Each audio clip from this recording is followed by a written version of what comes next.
Hello everybody, how are you guys doing? This is Rob of Rule of Two Review. Welcome back to the channel. I hope you are having a fantastic day. I'm having a fantastic day because once again, we're going to be having another Q&A. Now, I've had a huge surge in subscriber growth and views on my videos and my channel over the past 2 weeks. Obviously, since Metroid Dread was revealed and announced during Nintendo's E3, which is so fantastic, and I'm so thankful to all of you guys who are just kind of watching along with me and joining in the conversation with me and Metroid and other Nintendo and video game things. It's really fantastic. To all of the new people who've kind of jumped on board over the past 2 weeks, obviously welcome. And these Q&As are something that I like to do every couple of months or so. I put the call out on Twitter or on YouTube for you guys to give me questions about anything video game related, Nintendo. I obviously always get a ton of Metroid questions, or even regular life stuff like music and drumming, movies, Star Wars, things like that. So I did put the call out on Twitter, of course, for some questions. I got a bunch. I grabbed 10 today to be able to answer and discuss with you guys and give you guys shout outs and all that. I'll remind you before we get started that if you want to be a part of these Q&As and conversations with me in the future, you should absolutely follow me on Twitter, where I am super active every day, tweeting like crazy, talking to you guys about all sorts of fun stuff. I mean, just tweeting about Metroid like there's, no tomorrow right now, because it's the most exciting thing. So yeah, definitely feel free to follow me on Twitter where I'm doing that stuff. And with that said, let's go ahead and jump into today's first question. First question on Twitter today comes from a good friend of mine and fellow YouTuber, Jay Fleming, who is Winging It Crew at Jay Fleming on Twitter. What is up, buddy? So glad that you asked me a question and I get to make you the first question for today. I've been on his podcast many times, and here is Jay's question. He says, if Nintendo decides to make any Metroid spin-offs, are there any developers and different style games you would like to see in the Metroid universe? Great question. Of course, we have had a couple of Metroid spin-off titles released throughout the years. And I guess it's kind of an obvious thing, but if I could kind of create any sort of, not so much a dream scenario, but if I could create a cool scenario for a Metroid game between a developer and a genre, I think it would be from Monolith Soft to develop a Metroid game. And obviously, Monolith Soft is very well known for making great open world games with the 3 Xenoblade games that they've made, obviously helping create the open world for Zelda Breath of the Wild. And I know that open world games are cliche, and some people say that it would be either a great or a terrible thing to make an open world Metroid game. And I don't necessarily need a standard open world Metroid experience. It's not so much that I want that, but I think that there could be something to larger, more open landscapes and open areas that also include the typical Metroidvania kind of backtracking sort of elements to it, and I think that Monolith Soft would be great at doing that. I'd love to see them tackle another Nintendo franchise. I think they could do a great job with Metroid. Just look at the visual landscape and the visual art style they used for Xenoblade Chronicles X specifically and apply that to Metroid. I think they would kill it. And if they were to make it maybe like a cross between Metroid Prime and Metroid Other M gameplay, while also creating huge, vast, open world kind of vistas and locations to go to, maybe on a variety of different planets, boy, I think that they could just kill it. So I think that would be my pick. Next question comes from Derek Price at Dereklees260, who of course is one of the only fans, people I've gotten to know through YouTube that I've met in person, both him and his wife, at one of my band's shows. So what's up, man? Thanks for the question. Derek asks me this. He says, I've been contemplating her suit. It looks very similar to the modifications the GFS made in Metroid Prime 3 to control her phase-on levels. Do you think that the suit we've seen could have been made by the GFS, and one Samus will modify/shed throughout the game? I want more GFS conflict/arcs. So really great question. Obviously diving into the new suit that Samus is wearing in Metroid Dread. I think that we all have a ton of questions on what's going on with that suit. I mean, if you're familiar with the Metroid franchise, you know that typically her suit and its capabilities always play a big role in the story of each game, as well as some of the gameplay or the variety of moves that she might have available to her within that game.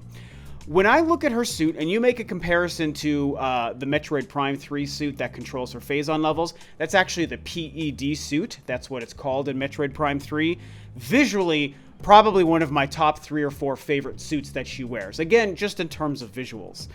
When it comes to the Dread suit, what we're currently calling the Dread suit, do I think it was made by the GFS? I'm mixed on that. I think that there's a good possibility that the GFS, the Galactic Federation, might have something to do with her suit, and that could be a cool story element to the game. But when trying to think about the timeline and not trying to go too deep into the weeds into that stuff right now, I feel like by the time we get to Dread, I don't know if Samus would have such a relationship with the GFS that she would be wearing a suit made by them, or that they would be making a suit for her to wear. I mean, there are ways around that. I feel like she's already pretty strained. Her relationship with the GFS should be pretty strained by the time Metroid Dread begins. And there's a great chance that by the time that game is over, the connection is completely severed and the GFS are just outright the straight-up evil enemy to Samus. Or maybe they're even somehow destroyed. Maybe something like a Hydra situation happens, similar to what happens to Hydra and S.H.I.E.L.D., I should say. Not Hydra, but S.H.I.E.L.D. within the MCU. Like maybe, just like S.H.I.E.L.D. was destroyed, maybe the GFS is destroyed and turned into something else. I don't know. Kind of just spitballing at that point, and it's a little bit too early for us to really start to predict. But I think that more than anything, the GFS will probably play a role in the game. Probably more of a background role. I think the Chozo, the X-Parasite, and the whole Emmy situation will be more the forefront. I mean, obviously the GFS are probably behind the Emmy robots, but we have to see. I think there's still a lot we have left to learn about her suit. I'm hoping that Nintendo gives us more of that leading into the game's release. And if you go to the official Metroid Dread website and you can see some of the developer tidbits that they're giving us right now, they're going to continue to do more and more of those rollouts as the game goes, as we get closer to the game's release. So I recommend going to that website, reading what they've said so far, and I'm willing to bet that one of these developer entries they're going to give us before the game comes out will tell us more about her suit. So until then, we kind of just have to wait and see. Next question on Twitter comes from Old Age Mutant Ninja Gamer at Age Mutant on Twitter, who asks me, have you ever read any of the Star Wars novels? And if so, how do you feel about Disney wiping them out of canon in order to supplant them with the hot toilet full of butt sauce, of which the new sequel universe is comprised? Respectfully. Well, really good question. I obviously have very strong opinions about this. Yeah, I've read a ton of the Star Wars novels. I've even read several of the new canon Star Wars novels. In fact, some of the better content in the Disney era has actually happened within the novels. It definitely has not been happening on screen. There are moments and elements of on-screen stuff that are certainly good and that I've enjoyed in the Disney era of Star Wars, but for the most part, yeah, not good. Not good things happening there. I think I speak for most of us when I say we miss George Lucas, we miss the George Lucas era. The older Star Wars novels, fantastic. So many great novels. I've loved them. I, Jedi has always been one of my absolute favorite novels from the previous canon for sure. I will say this. This might sound kind of controversial, I think, amongst Star Wars fans. And even now, after the movies have come out and Disney has proven pretty woefully incapable of really handling the Star Wars film franchise, I actually never really had a huge issue with them wiping out the previous expanded universe canon. And I think the main reason is because even though I spent, 2 decades of my life reading those novels and paying attention to the video games and the comics and the stuff outside of the movies and loving it, when they decided to wipe out the expanded universe canon for the sake of new movies, at the time, before we knew how the movies were going to come out, I didn't have a problem with it because they were keeping the most important elements of Star Wars intact.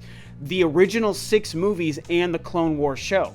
At the end of the day, all of the novels and comics and stuff, as great as they are, I don't really care if they ever existed or not. I enjoy them, but all I care about are the movies, okay? And so George Lucas's 6 movies were canon. They will be canon for the rest of time. And so when they were like, well, now we're going to tell 3 new movies and add a new trilogy to the story, and we can't be restricted or beholden to the events of the expanded universe, I was like, that's fine. I love those novels, but I'm willing to sacrifice those for the sake of a new kick-ass Star Wars trilogy that I thought was going to be great and continue the story of the original 6 movies and conclude it properly. Obviously, Disney bungled the new trilogy and just absolutely screwed the whole thing up. But to answer your question and wrap this up, as far as what happens with the expanded universe stuff in the books, I enjoy that, but I don't really care what happens there. All I care about are the movies, and in the current Disney era, where the new trilogy was terrible, it's like, all I care about are the 6 George Lucas movies. To me, that's Star Wars. Everything else, I may enjoy it, but I don't really care about it. The next question on Twitter comes from Ronson89 at 319_774. And his question, it's very short, a little hard to read. I'm not sure if maybe Ronson, maybe English isn't your first language, but I think we can tell what he's trying to ask. Here's what he says. I think he's trying to say, do you think that we, the people, will ever be able to get a PS5? It's crazy Sony didn't handle this well. So I think that you're basically just saying, hey, PS5s are hard to get. Sony didn't handle the launch very well. Do you think we'll ever be able to buy them ourselves, is what you're asking. I feel very fortunate. I have a PS5 myself. I got one at launch. As I've said several times, my friend Super Metal Dave was the one who made sure I had the Amazon link right as it went live, and he is the very reason I got my launch day PS5, and I am so thankful for that. Since then, though, it's a nightmare. I've got a couple of friends I've been trying to help buy PS5s. I've even tried to log in and buy them for them so I could just buy a PS5 and just sell it to them, obviously at the normal price, just to kind of buy it for them. And it's impossible, man. It's a mess. Series X's are also very hard to find. I'm mixed on... I don't really believe in saying that Sony or even Microsoft are the ones responsible for botching the launch. I truly think it's on these retailers and it's on scalper culture, okay? Because any brand new hot device or console, and this goes back to every previous launch, they're always hard to find, they're always high in demand. But in previous generations, the scalper situation, the bot situation, the online retailer purchasing situation hasn't really been that big of a deal. But in the current day, it's a huge deal. And really, we've seen that the retailers have not really adjusted properly. And I think that these retailers, and maybe Sony, Microsoft, and Nintendo, need to all start working together to kind of find a way to curb this scalper culture. And I really think there are things they could put in place to prevent it, or at least to severely reduce it. But we haven't seen them take those steps. Maybe the whole thing is still kind of too new as far as the purchasing situation. Maybe over the course of the next 5 or 10 years, we'll see them be better at that. But right now, I can't really blame Sony for the PS5 situation. It's the scalpers, it's the bots and the online retailers being slow to adopt ways to prevent this. And this all happened during COVID when there's been chip shortages and resource shortages. So there's so many different elements at play with the launch of the PS5 and the Series X. It sucks. My heart goes out to all of you, my friends included, who can't buy these consoles. But it is what it is. Hopefully throughout the next year, everything kind of levels itself out. Next Twitter question comes from Nightmare Phazon, who is very active on my Twitter feed. So what's up? Thanks for asking a question, buddy. And he asks me, being a big Metroid fan, is there anything you really hate or extremely dislike about the franchise? Ooh. Plus, what is the game you finished the least and the game that's the bottom of your list? Okay, good questions here. This one's tough because I think it's a great question. Metroid happens to be my favorite franchise. We all have our favorite game franchises or movie franchises or book series, whatever. And you're asking a very normal, rational question. What can you critically say is just something that maybe you don't like about the franchise? We can all be critical of things that we very much love. I love Nintendo, but Nintendo is dumb often, and they make huge, baffling mistakes regularly, and I'm willing to call them out when they do that, right? I can do that. With Metroid, what is something I dislike about the franchise? Here's the thing. I'm not afraid to critique my favorite video game franchise, but I truly don't really have anything that's coming to mind. Here are the two things that come to mind. One is a cheat, and that's that the only thing I don't like is that games don't release very often. Okay, so that's a cheat. That's something I don't love about Metroid. I wish there were more games. The only other sort of critique I would give is just about a specific game, and it's a game that a lot of people don't like, but I actually do very much like, and I defend this game. However, it does have one fatal flaw. And of course, that's Metroid Other M. Yes, I like that game. It's a good game, and the internet is wrong about that game. However, there is one fatal flaw in that game, and it's that in order to upgrade Samus's abilities, instead of finding these upgrades throughout the world, she waits for Adam Malkovich to give her the ability and the authority to use them. Not the smartest choice for that game, so narratively, that's something I don't like, but other than that, there's really nothing that I dislike about the franchise. I love all the games, man. They're all fantastic. The game I finished the least, there's a couple of them. It's probably, Samus Returns jumps to mind just because it's the most recent game. But it's probably Samus Returns, and it would be the original Metroid, and it would be Metroid 2. I've played and completed all of these games, but as far as the games I've completed the least, it would probably be those. Speaking of Metroid Other M, this next question very much relates to that game.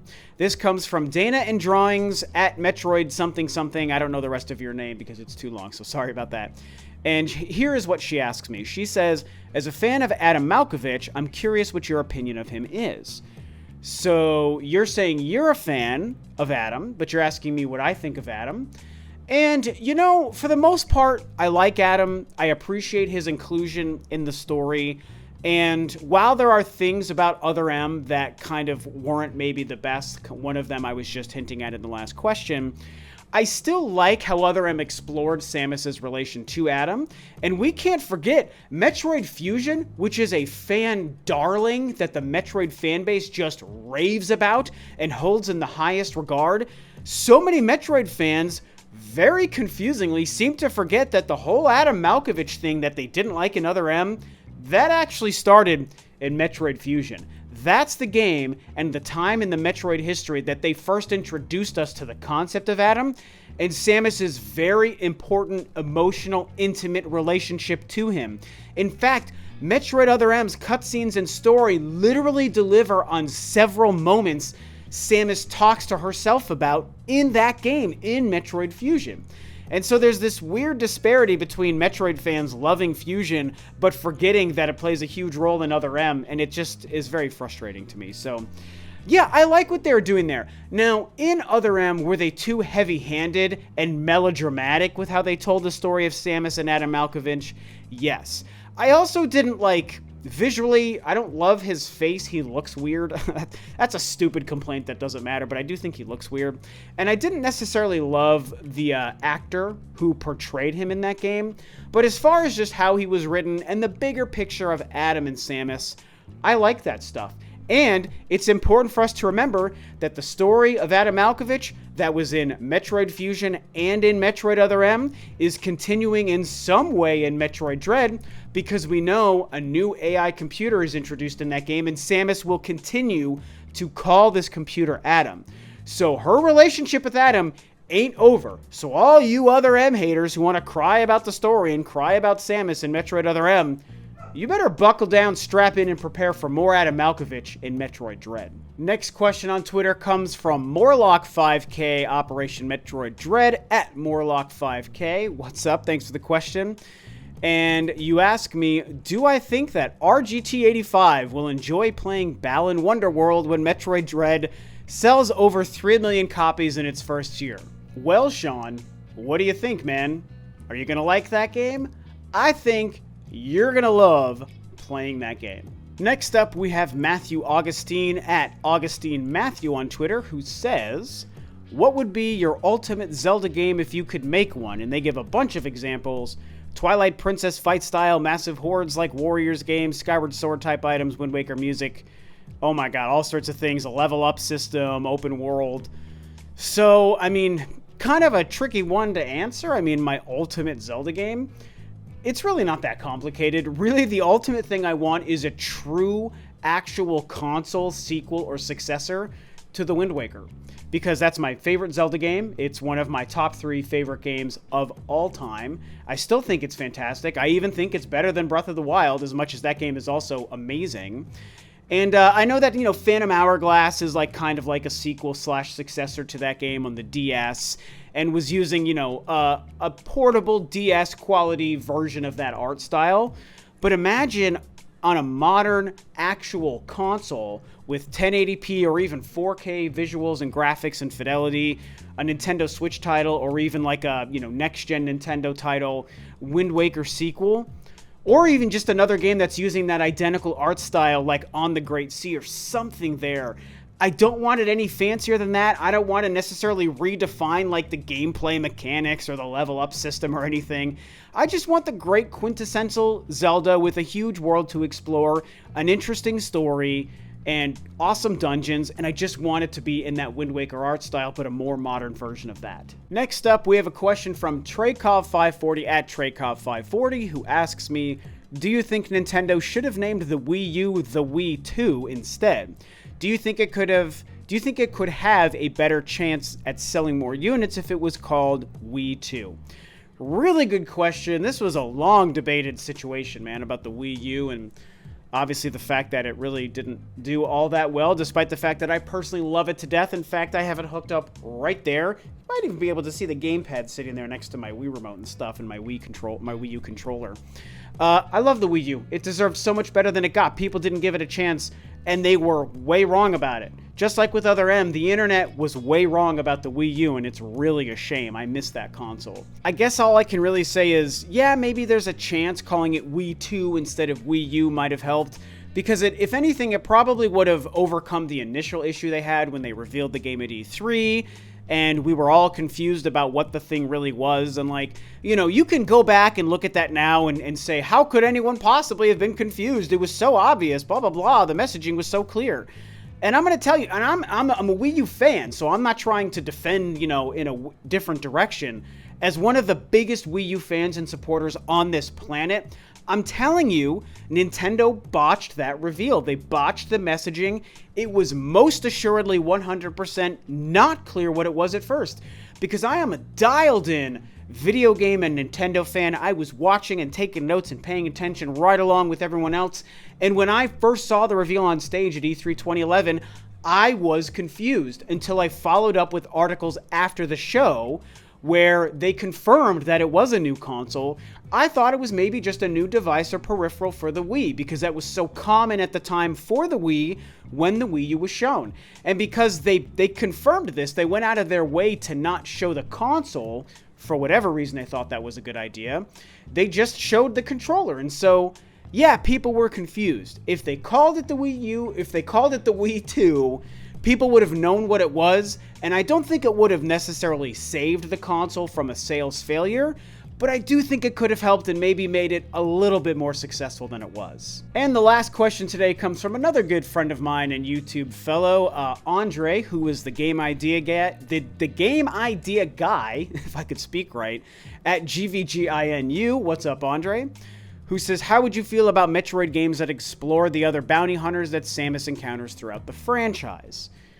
And this is an interesting idea. People have talked about this because Metroid Prime Hunters introduced a whole brand new cast of different bounty hunters, and it's cool. Psylocke became a big star and a standout from that, and obviously appeared at the end of Metroid Prime 3.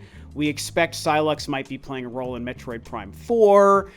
I don't necessarily need that. To me, it starts to veer into like Metroid Prime Federation Force territory, and even though I think that game is better than people say, it's not really what I want out of my Metroid games. However, since we know that Metroid is back, they're making Metroid Dread, they're making Metroid Prime 4, if they wanted to make a spin-off game about some bounty hunters and flesh out the universe, while they're also making regular Samus Metroid games, it becomes a totally inoffensive idea to me, because it doesn't get in the way or sidetrack us from the real Metroid games that we know they're making. So at the end of the day, yeah, I'd be okay with that. And that's going to wrap up today's Q&A. I super appreciate you guys tuning in. Thank you guys so much for the questions. If you asked a question I did not get to, I am sorry. I just get way too many to answer them all. So I'll remind you at the end, follow me on Twitter. Make sure you're also subscribed to the channel here, so that way you have a shot at being featured in one of these again in the future. And so with that, this video is a wrap. Thanks, of course, as always, for tuning in, guys. This is Rob of Ro2R Review, and I'll catch you next time on another video.